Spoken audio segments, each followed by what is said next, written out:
వాళ్ళు ఊళ్ళో మళ్ళీ తిరిగి ప్రవేశం చేయడం కోసం కోర్టులో కేసు పెండింగ్ ఉంది. వాళ్ళు వేసిన కేసు పోలీస్ సెక్యూరిటీతో, పోలీస్ ప్రొటెక్షన్తో పికెట్ ఆర్గనైజ్ చేసి వాళ్ళను ఊర్లోకి తిరిగి చేర్పించమని చెప్పి హైకోర్టును అభ్యర్థిస్తూ వాళ్ళు వేసిన పిటిషన్ పెండింగ్ ఉంది. ఈ నేపథ్యంలో ఆ గ్రామంలో ఉన్న ఏదైతే వదిలేసి వచ్చిన వాళ్ళ ఇల్లును, ఆ ఇంటిని క్లీన్ చేసుకునేదానికి, ఆ ఇంటిని చూసుకునేదానికి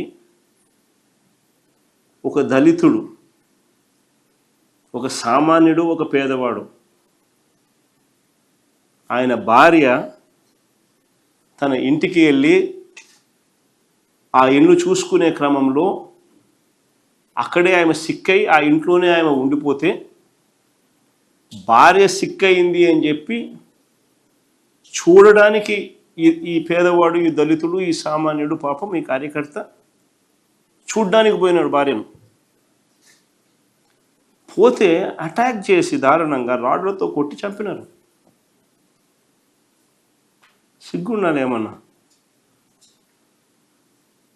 ఆ చంపిన వాళ్ళకు ఎవరైతే చంపినారో, కనీసం ఎవరినైతే ఇన్స్ట్రుమెంట్స్ కింద వాడినారో అసలు వాళ్ళకి వీళ్ళకి గొడవ కూడా లేదు.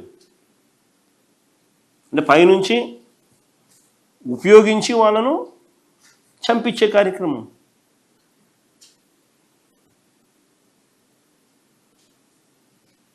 దీంట్లో సిఐలు, ఎస్ఐలు, ఎస్పీలు, చంద్రబాబు నాయుడు ఎమ్మెల్యేలు, చంద్రబాబు నాయుడు గారు సాక్షాత్తు, వీళ్ళంతా దోషులే.